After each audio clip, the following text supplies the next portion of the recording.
Hello friends, welcome back again. Ola का MuOS 3 beta update करने के बाद कौन से फीचर्स अच्छे से वर्क कर रहे हैं और कौन से फीचर्स को इम्प्रूवमेंट की जरूरत है, इसी के बारे में हम आगे वीडियो में बात करने वाले हैं। वीडियो शुरू करने से पहले एक रिक्वेस्ट है, अगर आप चैनल पर नए हैं तो प्लीज हमारे चैनल को सब्सक्राइब कर दीजिए और साथ में बेल आइकन को भी प्रेस कर दीजिए। यार, वीडियो तो काफी सारे लोग देख रहे हैं लेकिन सब्सक्राइब नहीं कर रहे हैं, तो प्लीज हमारे चैनल को सब्सक्राइब कीजिए और हमें सपोर्ट कीजिए। चलिए शुरू करते हैं।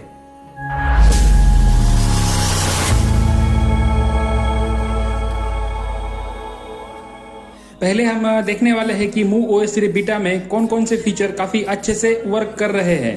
तो फ्रेंड्स, पहले बात करते हैं राइडिंग मोड्स की। राइडिंग मोड्स में हमें 3 टाइप्स के रीजेनरेटिव ब्रेकिंग देखने को मिल जाता है। ये राइडिंग मोड्स MuOS 3 बीटा का सबसे इम्पोर्टेंट और सबसे यूजफुल फीचर है। मैं खुद इसे पिछले 15 दिनों से यूज कर रहा हूँ और ये एकदम प्रॉपरली वर्क कर रहा है। इसमें हमें रीजेनरेटिव ब्रेकिंग के 3 मोड्स देखने को मिल जाते हैं, लो, डिफॉल्ट और हाई। लो सेटिंग पर आपको सबसे कम रीजेनरेटिव ब्रेकिंग देखने को मिलेगा और स्कूटर काफी धीरे से स्लो डाउन होगा, और वही हाई सेटिंग पर स्कूटर काफी जल्दी स्लो डाउन हो जाता है और रीजेनरेशन भी अच्छे से होता है।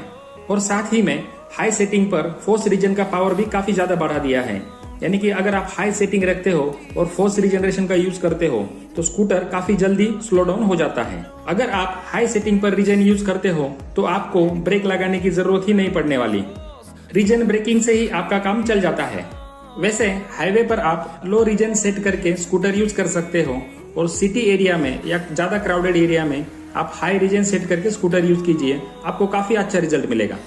और एक बात, MuOS 2 में बैटरी परसेंट 75% आने के बाद रीजनरेशन वर्क करता था, लेकिन MuOS 3 बीटा में बैटरी परसेंटेज 90% के नीचे आने के बाद ही रीजन वर्क करने लग जाता है, और ये एक काफी अच्छा इंप्रूवमेंट ओला की तरफ से किया गया है।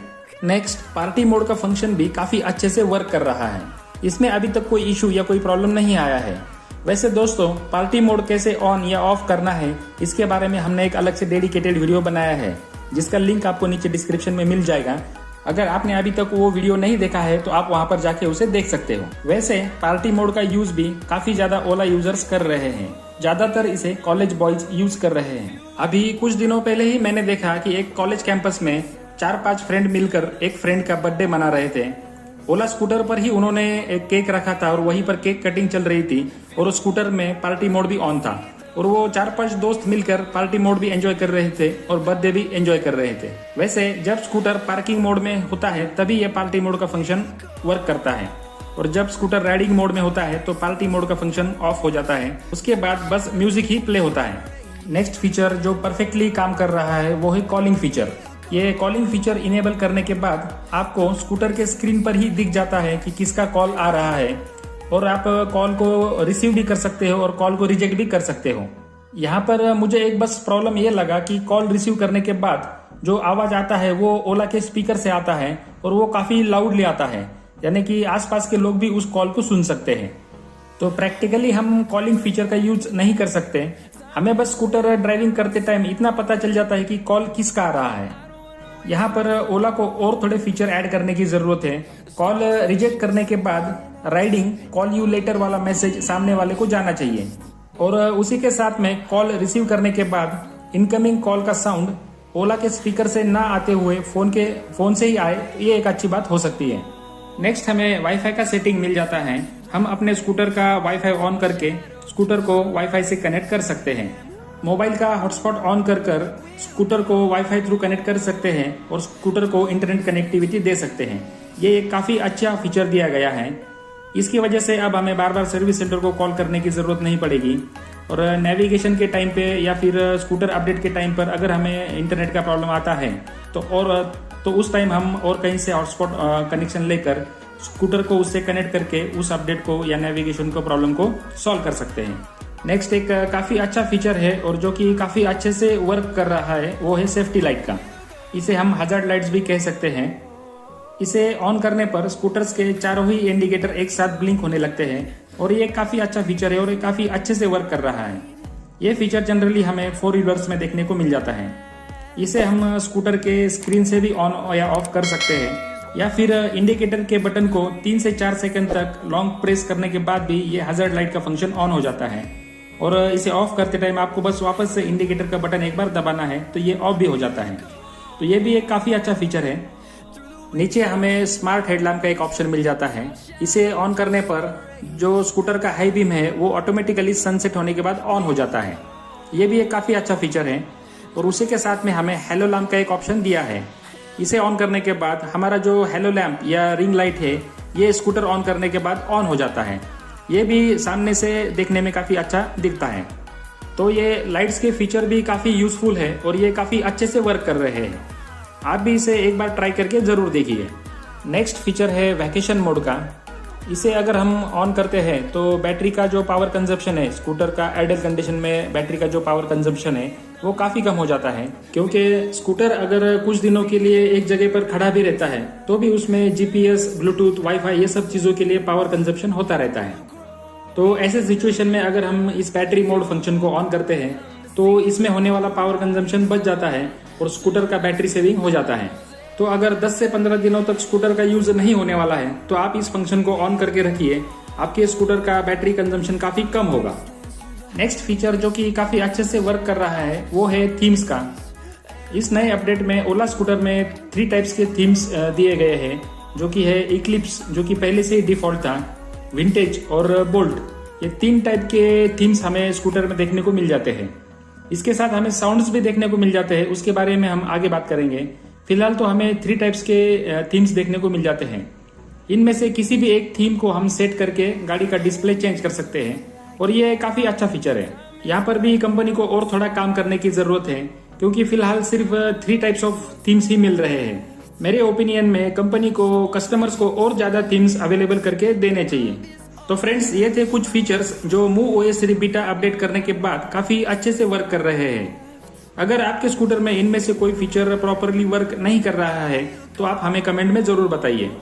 तो फ्रेंड्स, अब बात करते हैं कुछ ऐसे फीचर्स की जो कि प्रॉपरली वर्क नहीं कर रहे हैं। इनमें कुछ प्रॉब्लम्स या कुछ बग्स है जिसे फाइनल वर्जन में फिक्स किया जाएगा और इन बग्स को फिक्स करने के बाद ही MooOS 3 का फाइनल वर्जन दिसंबर में कस्टमर्स को दिया जाएगा। तो इसमें से एक फीचर है साउंड का। आपको तो पता ही है कि इसमें 3 टाइप्स ऑफ थीम्स मिल जाते हैं, इक्लिप्स, विंटेज और बोल्ड का। थीम्स तो काफ़ी अच्छे से वर्क कर रहे हैं, लेकिन इसके साथ में जो साउंड आर्टिफिशियल स्पीकर से जो साउंड आ रहे हैं वो प्रॉपरली वर्क नहीं कर रहे हैं। साउंड की फ्रीक्वेंसी और स्कूटर का स्पीड ये दोनों मैच नहीं हो पा रहे हैं। स्कूटर अगर कम स्पीड पे भी चल रहा है तो भी साउंड का स्पीड काफ़ी ज़्यादा आ रहा है। कंपनी को इस पर बहुत ज़्यादा काम करने की ज़रूरत है। और साथ ही में ये साउंड भी काफ़ी इरिटेटिंग और काफ़ी अननेचुरल लग रहे हैं। हाँ ठीक है, साउंड आर्टिफिशियल है, ये साउंड एकदम आइस इंजन जैसे तो नहीं आने वाले, लेकिन ये साउंड इतने ज़्यादा इरिटेटिंग भी नहीं होने चाहिए। फ्रेंड्स, आपको तो पता ही होगा रिवोल्ट की RV400 एक इलेक्ट्रिक बाइक आती है। इसमें भी आर्टिफिशियल साउंड का एक फीचर दिया गया है और इस बाइक का आर्टिफिशियल साउंड काफ़ी अच्छे है। तो कुल मिला के ओला के मूड साउंड पर कंपनी को थोड़ा सा ज़्यादा काम करने की ज़रूरत है ताकि ये साउंड थोड़े से नेचुरल भी लगे और ये साउंड की फ्रीक्वेंसी और स्कूटर का स्पीड दोनों थोड़ा सा मैच हो जाए। नेक्स्ट फीचर जो कि काफ़ी यूजफुल है लेकिन इसमें काफ़ी ज़्यादा इंप्रूवमेंट की ज़रूरत है वो है ऑटो ब्राइटनेस फीचर। स्कूटर का ब्राइटनेस ऑटो मोड पर सेट करने के बाद ये नाइट में डार्क मोड पर जाना चाहिए और डे टाइम पर ये लाइट मोड पर जाना चाहिए, लेकिन ये ज़्यादातर टाइम वर्क नहीं करता है।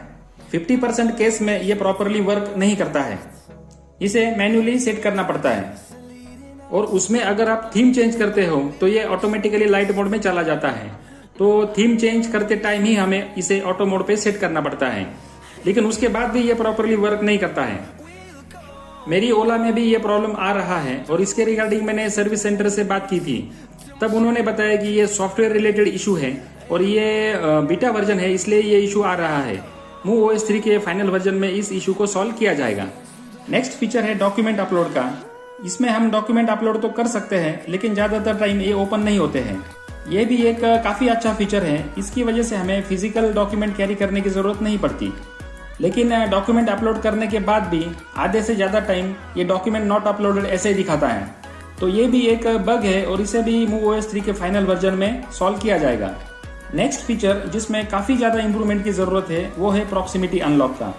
वैसे तो ओला S1 कस्टमर को प्रॉक्सिमिटी अनलॉक का फीचर दिया ही नहीं है और ओला S1 प्रो कस्टमर्स को जो फीचर दिया है वो भी प्रॉपरली वर्क नहीं कर रहा है। वैसे तो इस फीचर के हिसाब से स्कूटर के 2 फीट एरिया में जाने के बाद स्कूटर ऑन होना चाहिए, लेकिन ज्यादातर टाइम हम स्कूटर पर जाकर बैठ भी जाएंगे तो भी स्कूटर ऑन नहीं होता है, और कभी कभी 10 फीट के एरिया से ही स्कूटर ऑन हो जाता है, और आधे से ज्यादा टाइम तो स्कूटर के 2 फीट एरिया में जाने के बाद 5 मिनट के बाद स्कूटर ऑन हो जाता है। तो ऐसे कुछ प्रॉब्लम्स प्रॉक्सिमिटी अनलॉक में ओला S1 Pro कस्टमर्स को आ रहे हैं। तो उम्मीद करते हैं कि मूव OS 3 के फाइनल वर्जन में ये प्रॉब्लम भी सॉल्व किया जाएगा और बेचारे ओला S1 कस्टमर्स को भी प्रॉक्सिमिटी अनलॉक का फीचर दिया जाएगा। तो फ्रेंड्स, 15 दिन तक मूव OS 3 बीटा यूज करने के बाद ऐसा कुछ एक्सपीरियंस मुझे अपने स्कूटर के साथ आया है। तो अगर आपको मूव OS 3 बीटा वर्जन मिला है तो आपको क्या क्या प्रॉब्लम्स आ रहे हैं और आपको सबसे अच्छा कौन सा फीचर लगा है, इसके बारे में आप हमें कमेंट में जरूर बताइए। तो फ्रेंड्स, आज के लिए इतना ही। उम्मीद करते हैं दी गई जानकारी आपको पसंद आई होगी, और अगर जानकारी आपको पसंद आती है तो प्लीज हमारे चैनल को सब्सक्राइब कर दीजिए और साथ में बेल आइकन प्रेस करके हमें सपोर्ट कीजिए। मिलते हैं अगले वीडियो में। Till then all of you take care. जय हिंद।